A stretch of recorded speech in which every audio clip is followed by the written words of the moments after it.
Hi കൂട്ടുകാരെ, എല്ലാവർക്കും സുഖമല്ലേ? എന്തൊക്കെയാണ് വിശേഷം?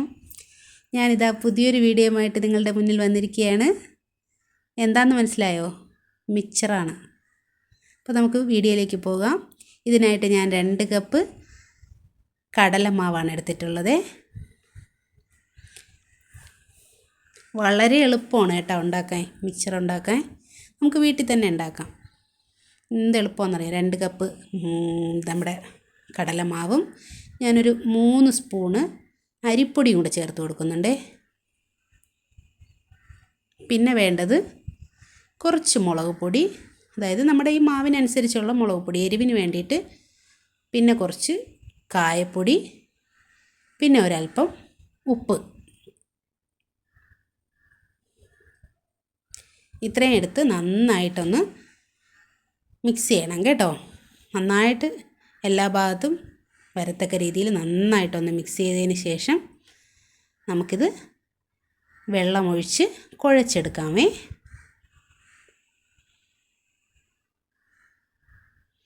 വെള്ളം ഒഴിക്കുമ്പോൾ ശ്രദ്ധിക്കണം, കുറേശ്ശെ വെള്ളം ഒഴിക്കാവൂ.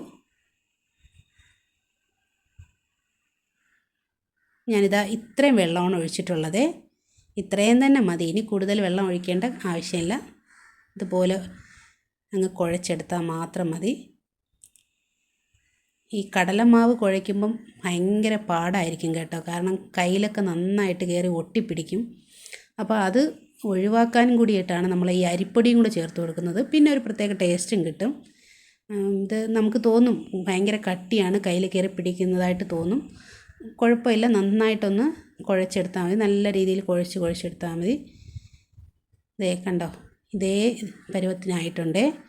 ഇതിൽ വെള്ളം വീണ്ടും ചേർത്ത് കളയരുത്, എന്നാൽ പിന്നെ നമ്മുടെ പരുവം മാറിപ്പോവും. കയ്യിലിരിക്കുന്നതൊക്കെ നമുക്ക് ഇതുപോലെ ഒരു സ്പൂൺ വെച്ച് എടുത്ത് മാറ്റാവുന്നതേ ഉള്ളൂ. എടുത്ത് മാറ്റിയതിന് ശേഷം നമുക്ക് കൈ ഒന്ന് കഴുകിയതിന് ശേഷം ആ നനവുള്ള കൈയോടുകൂടി വീണ്ടും എടുത്ത് ഒരിക്കൽ കൂടെ ഒന്ന് നന്നായിട്ട് നമ്മുടെ ഈ മാവിനെ കുഴച്ചെടുക്കാമേ. വെള്ളം ചേർക്കരുത്. വീണ്ടും വെള്ളം ചേർത്ത് കഴിഞ്ഞാൽ നമ്മുടെ മാവിൻ്റെ പരുവം മാറിപ്പോവും. പ്രത്യേകം ശ്രദ്ധിക്കണം കേട്ടോ. അതെ, ഞാൻ കൈ നന്നായിട്ട് കഴുകിയിട്ട് വീണ്ടും ഒരിക്കൽ കൂടെ എടുത്തിട്ടുണ്ടേ.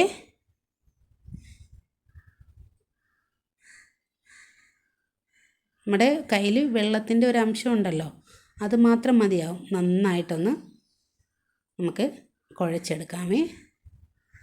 നമ്മളെ ഇടിയപ്പത്തിനൊക്കെ നമ്മൾ മാവ് കുഴയ്ക്കുന്നില്ലേ, ആ ഒരു പരുവമായിരിക്കണം കേട്ടോ. അപ്പോൾ ഇത് നമ്മൾ മിക്സറിന് വേണ്ടിയിട്ട് ഉണ്ടാക്കുന്നത് ഈ ഒരു പരുവത്തിനായിരിക്കണം നമുക്ക് എടുക്കാനുള്ളത്. അപ്പം നമ്മുടെ മാവെല്ലാം കുഴച്ച് റെഡിയായി വെച്ചിട്ടുണ്ട്. ഇനി നമുക്കൊരു കാര്യം ചെയ്യാം, എണ്ണ ചൂടാക്കാം വയ്ക്കാമേ. ഞാനൊരു ചീനിച്ചട്ടി അടുപ്പത്ത് വെച്ചിട്ട് ഓയിൽ ഒഴിച്ച് കൊടുക്കുന്നുണ്ട്.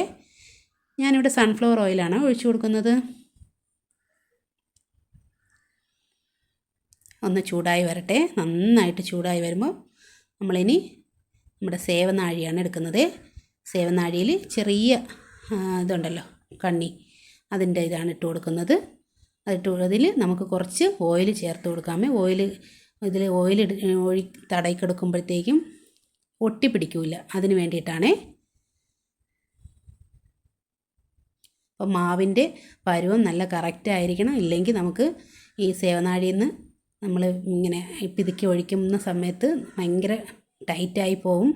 അതുകൊണ്ട് മാവ് പ്രത്യേകം ശ്രദ്ധിച്ച് വേണം കുഴയ്ക്കാൻ. ആദ്യമായിട്ട് കുഴയ്ക്കുന്നവർക്ക് കുറച്ച് വെള്ളം ഒഴിച്ച് നന്നായിട്ട് കുഴച്ചെടുക്കാൻ നോക്കുക. അതേ കണ്ടില്ലേ, നല്ല പരുവത്തിനായിട്ടുണ്ട്. ഇനി നമുക്ക് കയ്യിൽ ഇച്ചിരി എണ്ണ തടയി കൊടുത്താലും കുഴപ്പമില്ല കേട്ടോ. ഇങ്ങനെ കുറേശ്ശെ എടുത്ത് നമ്മുടെ സേവനാഴിയിലേക്ക് ഇട്ടിട്ട് നമുക്ക് ഇതൊന്ന് ഫില്ല് ചെയ്യാം. ഇതൊന്ന് ഫില്ല് ചെയ്ത് ഇപ്പോൾ കുറച്ച് മതി. ഞാനിവിടെ 2 കപ്പാണ് എടുത്തിട്ടുള്ളത്. നിങ്ങൾക്ക് ഈ വീഡിയോ ഇഷ്ടപ്പെടുകയാണെന്നുണ്ടെങ്കിൽ നിങ്ങൾ ലൈക്ക് ചെയ്യുമല്ലോ അല്ലേ, കൂടെ കമൻറ്റും ചെയ്യണം കേട്ടോ. പുതിയ ആൾക്കാരുണ്ടെങ്കിൽ ഒന്ന് സപ്പോർട്ട് ചെയ്യാൻ മറക്കരുതേ. കുറേശ്ശെ എടുത്ത് ഇതിനകത്തേക്ക് ഫില്ല് ചെയ്ത് കൊടുക്കാം. ഇനി നമുക്ക് അടച്ചതിന് ശേഷം എണ്ണ നന്നായിട്ട് ചൂടായി വരുന്നിട്ടുണ്ട്. ഇതിലേക്ക് കുറേശ്ശെ ഒന്ന് വീശി ഇട്ട് കൊടുത്താൽ മാത്രം മതിയേ. ഒരുമിച്ചിടരുത്, കുറച്ച് ആയിട്ടാണ് ഇട്ട് കൊടുക്കാനുള്ളത്. ഇതേപോലെ കുറച്ചിട്ട് കൊടുത്തതിന് ശേഷം ഒരു 2-3 മിനിറ്റ് അത്രയും വേണമെന്നില്ല. നിങ്ങൾക്കറിയാമല്ലോ, അത് കാണുമ്പോൾ തന്നെ അറിയാം. അതിൻ്റെ എണ്ണ ഇങ്ങനെ പത ആയി വരുമ്പോൾ, പത മാറി വരുന്ന സമയത്തൊന്ന് മറിച്ചിട്ട് കൊടുക്കണം കേട്ടോ. പെട്ടെന്ന് റെഡിയാകും, പെട്ടെന്ന് കരിഞ്ഞു പോകരുത്. പ്രത്യേകം ശ്രദ്ധിക്കണം. ഇത് നമ്മുടെ മാവ് ഇതിലേക്ക് ഒഴിച്ച് കഴിഞ്ഞ് കഴിഞ്ഞാൽ തീ ഒരല്പം കുറച്ച് തന്നെ വെക്കണം കേട്ടോ. എങ്കിലേ ഇത് നല്ല പരുവത്തിന് കിട്ടുകയുള്ളൂ.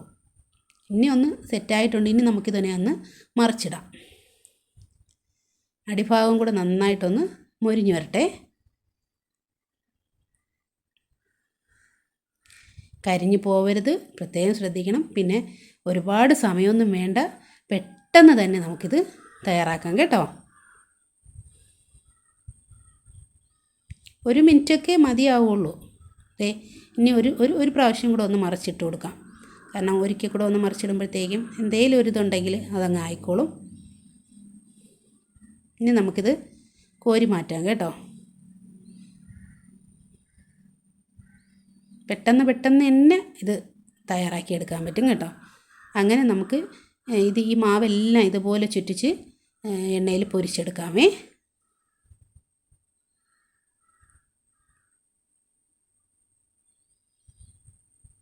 നമ്മളെ പിള്ളേർക്കൊക്കെ നമ്മൾ ബേക്കറി ചെന്ന് വാങ്ങിക്കുന്നതിനേക്കാളും എളുപ്പത്തിൽ നമുക്ക് തയ്യാറാക്കുന്നേ ഉള്ളൂ. ഇച്ചിരി കടലമാവ് വാങ്ങിച്ച് നമുക്ക് വീട്ടിൽ തന്നെ ഉണ്ടാക്കിയെടുക്കാൻ പറ്റുന്ന പരിപാടിയാണ് കേട്ടോ. എല്ലാവരും വിചാരിക്കും ഈ മിച്ചറൊക്കെ ഉണ്ടാക്കാൻ ഭയങ്കര പാടായിരിക്കും എന്നൊക്കെ ഉള്ളൊരു ഇതാണ്. അപ്പോൾ അതൊന്നും വേണ്ട. നമ്മൾ ഇച്ചിരി ഒന്ന് മെനക്കെട്ട് കഴിഞ്ഞാൽ നമുക്ക് തന്നെ വീട്ടിലുണ്ടാക്കാൻ പറ്റും. അധികം മസാലകളൊന്നും ചേർക്കാത്ത രീതിയിൽ തന്നെ നമുക്ക് ഉണ്ടാക്കിയെടുക്കാം. അങ്ങനെ ഞാനിതേ എല്ലാം ഇതുപോലെ ഒന്ന് പൊരിച്ചെടുത്തിട്ടുണ്ട് കേട്ടോ. അപ്പോൾ ബാക്കി വന്നതല്ല, ഞാനൊരല്പം മാവ് വെച്ചിട്ടുണ്ട്. അതെന്തിനാണെന്ന് വെച്ചാൽ ഇത് നന്നായിട്ടൊന്ന് കുഴച്ചെടുത്തതിന് ശേഷം നമ്മുടെ ഈ മിക്സറിൽ വേറൊരു സാധനം കിടക്കുമല്ലോ, നമ്മളെ ഉണ്ട പോലെ ബൂന്തി ഒരു സാധനം കിടക്കും, അതുണ്ടാക്കാൻ വേണ്ടിയിട്ടാണേ. അപ്പം ഞാനിത് ആദ്യം എടുത്ത് മാറ്റിയില്ല, കാരണം ഈ ബാലൻസ് വരുന്ന മാവ് മതിയല്ലോ എന്ന് വിചാരിച്ചിട്ടാണേ. ഇച്ചിരി വെള്ളം കൂടെ ഒഴിച്ച് അതൊന്ന് ലൂസാക്കി ഈ പരുവത്തിന് എടുക്കണം കേട്ടോ. ഈ പരുവം വേണം. കൂടുതൽ വെള്ളമായി പോവരുത്, തീരെ കട്ടിയായി പോകരുത്. അതിന് ശേഷം നമ്മുടേതായ ഒരു കണ്ണാപ്പ പോലെയുള്ള ഒരു തവിയുണ്ടല്ലോ, അതിൽ നമുക്കിതൊന്ന് ഒഴിച്ചു കൊടുക്കാമേ. ഒഴിച്ചു കൊടുത്തതിന് ശേഷം ഒരു സ്പൂൺ വെച്ച് നന്നായിട്ട് ഇതെല്ലാം ഇതിലേക്ക് വീഴത്തക്ക രീതിയിലാക്കി കൊടുത്താൽ മതി. അത് കണ്ടോ, ഓരോ ഉണ്ടയായിട്ട് വന്ന് വരുന്നത് കണ്ടോ.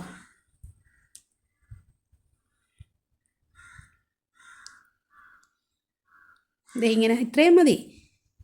ഇങ്ങനെ ഒന്ന് ആക്കി കൊടുത്തു കഴിഞ്ഞാൽ അതിലുള്ള മാവെല്ലാം കൂടെ ഇതിലേക്ക് വീണോളും. ഒന്ന് തീ കുറച്ച് വെക്കണം കേട്ടോ. ഇല്ലേ ചിലപ്പം തീ കൂട്ടി വയ്ക്കുമ്പോൾ കരിഞ്ഞു പോവും. നമ്മൾ ഈ മാവ് ഇങ്ങനെ ഇതിൽ നിന്ന് വിടിവിച്ചുകൊണ്ടിരിക്കുന്ന സമയം കൊണ്ട് ചിലപ്പം കരിഞ്ഞു പോവും. അതുകൊണ്ട് തീ ഒന്ന് കുറച്ച് വെച്ചതിന് ശേഷം പിന്നെ ഇച്ചിരി കൂടെ തീ കൂട്ടി വെച്ചിട്ട് നന്നായിട്ടൊന്ന് ഇളക്കി കൊടുക്കണം. എങ്കിലേ അതൊന്ന് മൊരിഞ്ഞ് കിട്ടുകയുള്ളൂ. അത് നന്നായിട്ടൊന്ന് മൊരിഞ്ഞ് നല്ല ഒരു പ്രത്യേക സൗണ്ട് കേൾക്കുമല്ലോ, നമ്മുടെ ഈ ക്രിസ്പിയായി വരുന്നതിൻ്റെ ഒരു സൗണ്ട് അറിയാൻ പറ്റുമല്ലോ. അപ്പോഴത്തേക്കും അതൊന്ന് കോരി മാറ്റിയാൽ മതി. തീ കൂട്ടി വയ്ക്കരുത്, കരിഞ്ഞു പോകാൻ ചാൻസ് ഉണ്ട്. കരിഞ്ഞു പോകാനെന്ന് പറഞ്ഞാൽ അങ്ങ് ചുമന്ന് പോവും, പിന്നെ ഭയങ്കര ഒരു ടേസ്റ്റൊക്കെ അങ്ങ് മാറിപ്പോവും കേട്ടോ. ഈ പരുവാകുമ്പോഴത്തേക്ക് നമുക്ക് തീ കുറച്ചതിന് ശേഷം ഒന്ന് എല്ലാം കോരി മാറ്റാം കേട്ടോ. ഇനി നമുക്ക് വേണ്ടത് കുറച്ച് കപ്പലണ്ടിയാണേ, നിലക്കടല, പിന്നെ കുറച്ച് പൊട്ടുകടല. ഇത് രണ്ടും കൂടെ ഇതും ഒന്ന് എണ്ണയിൽ വറുത്ത് കോരിയെടുക്കാമേ. അതിന് മുമ്പ് നമുക്ക് എന്താ ചെയ്യാം, ഈ കപ്പലണ്ടി ഒന്ന് വറുത്തെടുക്കാം. കപ്പലണ്ടി വറുക്കുമ്പോൾ പ്രത്യേകം ശ്രദ്ധിക്കാനെന്നുള്ളതെന്ന് വെച്ചാൽ കരിഞ്ഞു പോവും. തീ കൂട്ടി വെച്ച് കഴിഞ്ഞാൽ കരിഞ്ഞു പോവും, ഉള്ളു വേവില്ല. അതുകൊണ്ട് തീ കുറച്ച് തന്നെയാണ് ഇത് വെച്ച് നന്നായിട്ടൊന്ന് 2-3 വട്ടം ഒന്ന് ഇളക്കി കൊടുക്കണം കേട്ടോ. ഇല്ലെങ്കിൽ ഒരു ഭാഗം വെന്ത് ഒരു ഭാഗം വേവാതെ കിടക്കും. അപ്പോൾ ഒന്ന് സെറ്റായി വന്നതിന് ശേഷം നമ്മുടെ കപ്പലണ്ടിയും വറുത്ത് കോരി എടുക്കാം.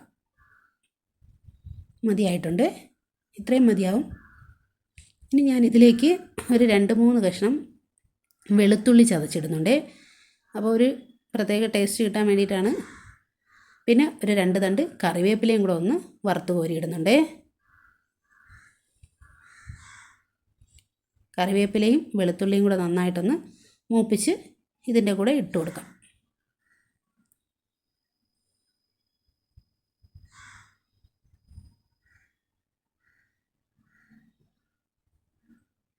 ഇത്രയും മതിയാവും, നന്നായിട്ട് മൂത്തിട്ടുണ്ടേ. അപ്പോൾ ഇനി ഇതെല്ലാം കോരി മാറ്റിയതിന് ശേഷം ഗ്യാസ് ഓഫ് ചെയ്യണം കേട്ടോ. ഇതെല്ലാം കോരി മാറ്റിയതിന് ശേഷം ഗ്യാസ് ഓഫ് ചെയ്തതിന് ശേഷമാണ് നമുക്ക് നമ്മുടെ അടുത്ത പരിപാടി എന്ന് പറയുമ്പോൾ നമ്മുടെ പൊട്ടുകടല ഉണ്ടല്ലോ അത് ഇട്ട് കൊടുക്കുന്നത്. ഗ്യാസ് ഓഫ് ചെയ്തിട്ടേ ചെയ്യാവൂ, അല്ലെങ്കിൽ അത് കരിഞ്ഞു പോവും. അപ്പോൾ ആ എണ്ണയിൽ തന്നെ, ആ ചൂടായ എണ്ണയിൽ തന്നെ പെട്ടെന്ന് അങ്ങ് കോരി എടുക്കണം കേട്ടോ, അല്ലെങ്കിൽ അത് കളറങ്ങ് മാറിപ്പോവും. പെട്ടെന്നങ്ങ് കോരി മാറ്റിയാൽ മതി. രണ്ട് മൂന്ന് വട്ടം ഒന്ന് അങ്ങോട്ട് ഇളക്കി മാറ്റിയതിന് ശേഷം വേഗം കോരി മാറ്റണം. ഗ്യാസ് ഓഫ് ചെയ്യണം, തീ ഇടരുത് കേട്ടോ. ആ തീയിൽ തന്നെ പെട്ടെന്ന് അങ്ങ് കോരി എടുത്താൽ മതി. അപ്പോൾ നമ്മുടെ പരിപാടിയെല്ലാം തീർന്നിട്ടുണ്ട്. ഇനി നമുക്ക് ഉള്ള പരിപാടി എന്ന് പറഞ്ഞാൽ ഇതിനെ ഒന്ന് മിക്സ് ചെയ്യാനുള്ള പരിപാടിയാണ്. നമ്മളിതെല്ലാം കൂടെ ഒന്ന് പൊടിച്ചെടുക്കുകയാണ് ചെയ്യുന്നത് കേട്ടോ.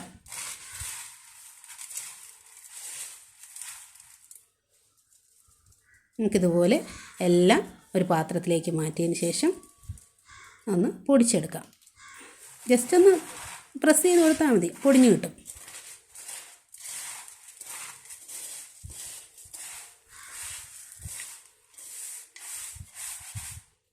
നമുക്ക് ഈ വറുത്ത് കോരി വെച്ചേക്കുന്ന കപ്പലണ്ടിയും കടലയും ഇതെല്ലാം കൂടെ ഒന്ന് ഇതിലേക്ക് ഇട്ട് കൊടുത്ത് നന്നായിട്ടൊന്ന് ഇളക്കി യോജിപ്പിച്ച് കൊടുക്കാം. ഇത്രയേ ഉള്ളൂ പരിപാടി കേട്ടോ. വളരെ എളുപ്പമാണ്, വളരെ എളുപ്പത്തിൽ തന്നെ തയ്യാറാക്കാം.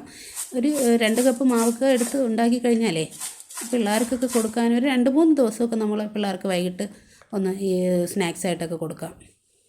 പിന്നെ ഞാനിതിൽ കുറച്ച് മുളക് പൊടി ചേർക്കുന്നുണ്ട്.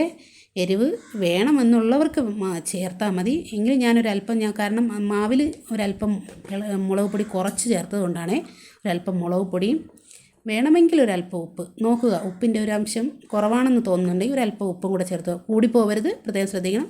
എന്നിട്ട് ഇതെല്ലാം കൂടെ ഒന്ന് നന്നായിട്ടൊന്ന് ഇളക്കി യോജിപ്പിച്ച് കഴിഞ്ഞാൽ നമ്മുടെ അടിപൊളി മിക്സ്ചർ തയ്യാറായി കിട്ടും. എന്നിട്ട് പിന്നെ ഒന്ന് തണുക്കാൻ വയ്ക്കണം കേട്ടോ.